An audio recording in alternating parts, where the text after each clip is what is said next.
السلام علیکم فرینڈز، پاکستان کے جوائنٹ فیملی سسٹم میں رہتے ہوئے بچوں کی اچھی تربیت کیسے کی جائے۔ آج کی اس ویڈیو میں ہم بات کریں گے کہ جوائنٹ فیملی سسٹم کے فوائد کیا ہیں اور یہ کہ جوائنٹ فیملی سسٹم میں رہتے ہوئے بچے ضدی اور ڈھیٹ کیوں بن جاتے ہیں، اور اسی طرح ہم آپ کو بتائیں گے کہ ان سب مسائل کو ٹھیک کیسے کیا جا سکتا ہے۔ تو آئیے سٹارٹ کرتے ہیں۔ بچوں کی تعلیم و تربیت اور علمی و ادبی ویڈیوز دیکھنے کے لیے ہمارا channel the art of teach subscribe کیجئے اور ساتھ والا بیل آئیکن کا بٹن دبانا مت بھولیے گا تاکہ ہر آنے والی اپڈیٹ آپ کو بآسانی ملتی رہے۔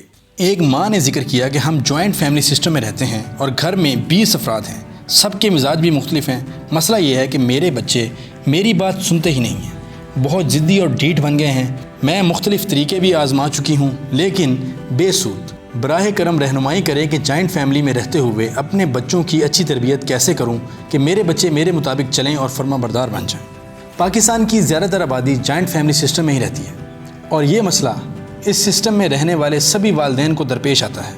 اس کے مختلف مذہبی اور سماجی پہلو بھی ہیں اور سب اس بارے میں مختلف رائے رکھتے ہیں۔ اگر اس کے فوائد و نقصانات کا جائزہ لیا جائے تو میری نظر میں اس کے فوائد زیادہ اور نقصانات کم ہیں، لیکن آج ہم یہاں جوائنٹ فیملی سسٹم میں رہتے ہوئے بچوں کی تربیت کے بارے میں کچھ ضروری باتیں ڈسکس کریں گے تاکہ والدین کے لیے آسانی پیدا ہو۔ تو سب سے پہلے ہیں فوائد۔ جوائنٹ فیملی سسٹم کے فوائد کی لسٹ بنائیں تو ایک بڑی لسٹ بن سکتی ہے، لیکن میں یہاں سب سے اہم 2 فوائد آپ کی نظر میں لانا چاہتا ہوں۔ نمبر 1، جوائنٹ فیملی سسٹم میں بچہ اپنے والدین اور سگے بہن بھائیوں کے علاوہ گھر کے باقی سب افراد، دادا دادی، چچا چچی، تایا تائی اور پھپھو کے ساتھ بھی رشتہ نبھانا سیکھ رہا ہوتا ہے۔ ان رشتوں سے پیار لے رہا ہوتا ہے۔ اس طرح ان سب رشتوں کو محسوس کر کے اس کی شخصیت مکمل ہو جاتی ہے۔ نمبر 2، جوائنٹ فیملی سسٹم میں رہنے والے بچوں میں ان بچوں کی نسبت کانفیڈنس لیول زیادہ ہوتا ہے جو بچے اکیلی فیملی میں رہتے ہیں، کیونکہ والدین کے علاوہ گھر کے باقی بڑے افراد بھی بچے کو بہت سی مثبت باتیں سکھا رہے ہوتے ہیں۔ اس کے بعد بات کرتے ہیں جوائنٹ فیملی سسٹم میں رہتے ہوئے والدین اور بڑوں کی کچھ غلطیاں جو کہ انجانے میں وہ کرتے ہیں اور ان کو ٹھیک کرنے کا طریقہ۔ نمبر 1، جوائنٹ فیملی سسٹم میں رہتے ہوئے میاں بیوی کی آپس میں یا بڑوں کی آپس میں کسی بھی وجہ سے اختلافات یا دیگر مسائل بچوں کے سامنے بالکل ڈسکس نہ کیے جائیں۔ بچے کو کبھی بھی یہ پتہ بھی نہ چلنا چاہیے کہ آپ کے درمیان میں کیا چل رہا ہے۔ اس چیز کا بچے کی شخصیت پر منفی اثر پڑے گا۔ اس کا طریقہ یہی ہے کہ جب کبھی آپ کا آپس میں اختلاف یا کوئی مسئلہ ہو تو بند کمرے میں بیٹھ کر ڈسکس کریں اور اس کا کوئی بہتر حل نکالنے کی کوشش کریں۔ نمبر 2، بچوں کے سامنے کبھی بھی گھر کے کسی فرد یا رشتہ دار کی چغلی مت کریں اور منفی پہلو بھی ڈسکس مت کریں، اور گھر میں اگر کوئی منفی کردار بھی موجود ہے تو بچے کو اس کے خلاف نہ کریں، ورنہ یہی منفی رویہ کل بچے آپ کے خلاف بھی استعمال کر سکتے ہیں۔ مثلاً مائیں بچوں کو اکثر کہتی ہیں، آپ کو پتہ تو ہے نا کہ تایا غصے کے بہت تیز ہیں تو آپ ان کے پاس مت جایا کرو۔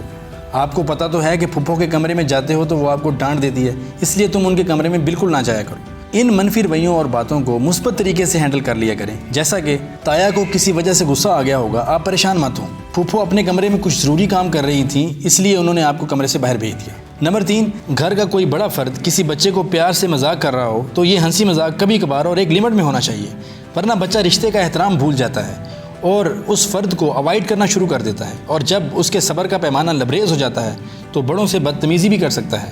جیسا کہ گھر میں اگر کوئی موٹا بچہ ہے تو ہم پیار سے اسے موٹو یا بھالو یا کوئی غلط نام پکارتے ہیں، تو بڑوں کو دیکھ کر گھر کے باقی بچے بھی اسے اس غلط نام سے پکارنا شروع کر دیتے ہیں۔ اب اسے باقی بچے تو انجوائے کر رہے ہوتے ہیں لیکن وہ بچہ اپنی انسلٹ فیل کر رہا ہوتا ہے۔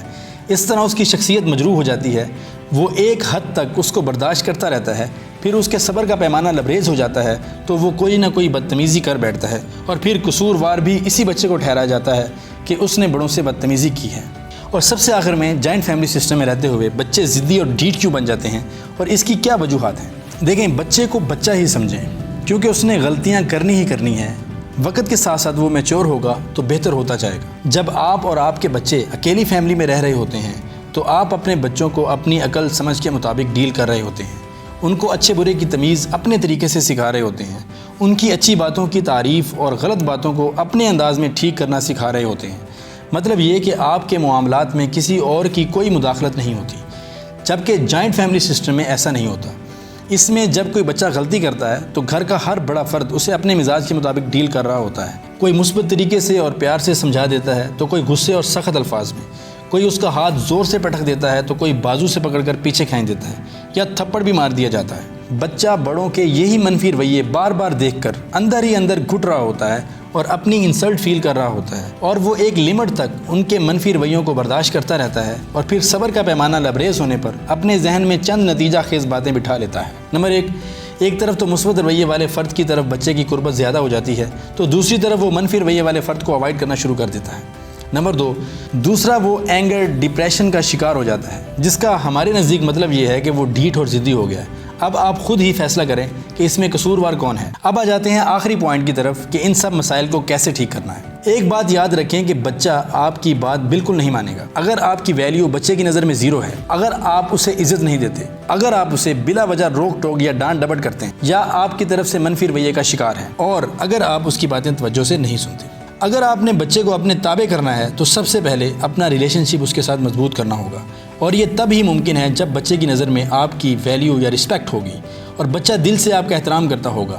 اس کے مختلف طریقے ہیں، جیسا کہ نمبر 1، آپ بچے کو اس کے اصل نام سے پکاریں، کیونکہ کسی بھی انسان کو اپنا اصل اور پورا نام دوسرے کے منہ سے سننا انتہائی اچھا لگتا ہے اور وہ فوراً آپ کی طرف متوجہ ہو جاتا ہے۔ نمبر 2، گھر میں داخل ہوتے وقت بچوں سے بھی سلام کیا کریں اور مصافحہ بھی کیا کریں۔ نمبر 3، ان کی دن بھر کی مصروفیات کے بارے میں پوچھا کریں، جیسا کہ آج آپ نے سب سے اچھا کام کون سا کیا جس سے آپ کو خوشی ملی ہو، یا اس کی دلچسپی کی کوئی اور خاص بات جو آپ کو پتہ ہو۔ نمبر 4، ان کی پسند کا کوئی ٹی وی شو مل بیٹھ کر دیکھ لیا کریں۔ نمبر 5، اگر ممکن ہو تو اسکول کا پک اینڈ ڈراپ، یعنی کہ school when, school bus, rickshaw personal driver کی بجائے خود کیا کریں، اور راستے میں کچھ مفید باتیں بھی کیا کریں۔ اس سے بچہ آپ کی قربت پسند کرے گا اور اسکول کی باتیں بھی آپ سے ڈسکس کیا کرے گا۔ نمبر 6، اپنے بچوں کے ساتھ صبح یا شام کے وقت گھر کے قریب کسی پارک میں سیر کے لیے ضرور جایا کریں۔ اس طرح وہ آپ کے ساتھ ٹائم گزاریں گے اور چھوٹی چھوٹی باتیں ڈسکس کریں گے۔ ماں باپ کو بچوں کے قریب آنے کا بہترین موقع فراہم ہوگا اور ویلیو بھی بڑھے گی، بچے کا ضدی پن کم ہوگا اور آپ کی بات بھی ماننا شروع کر دے گا۔ بچے کو بلا وجہ کی روک ٹوک اور نصیحتیں سننا بالکل اچھا نہیں لگتا۔ وہ بھی اپنے کاموں میں کسی حد تک آزادی چاہتے ہیں، اس لیے بچے کو ہر معمولی غلطی اور شرارت پر روک ٹوک یا نصیحت نہ کریں۔ ہاں، اگر خدا نخواستہ کوئی خطرناک شرارت یا غلطی کر رہے ہوں جس سے بچے کو نقصان پہنچنے کا اندیشہ ہو تو مثبت طریقے سے اس کام سے منع کر دیں۔ کیا آپ جانتے ہیں کہ دن بھر میں 3 اوقات ایسے بھی ہیں جب آپ بچے کو کوئی نصیحت کرتے ہیں تو وہ اسے فوراً ذہنی طور پر تسلیم کر لیتا ہے؟ اس لیے اگر آپ نے بچے کو کوئی بھی نصیحت کرنی ہو یا اسے اس کی غلطی کے بارے میں بتانا ہو تو انہی اوقات کا استعمال کیا کریں، اور ان اوقات کے بارے میں پہلے ہم ایک ویڈیو بنا چکے ہیں جس کا لنک آپ کو اینڈ سکرین اور ڈسکرپشن میں مل جائے گا، اور میں آپ کو ریکمینڈ کروں گا کہ وہ ویڈیو آپ ضرور دیکھیں، اور اس ویڈیو کو بھی لائک کرتے جائیے۔ اپنا بہت سارا خیال رکھیے گا۔ اللہ حافظ۔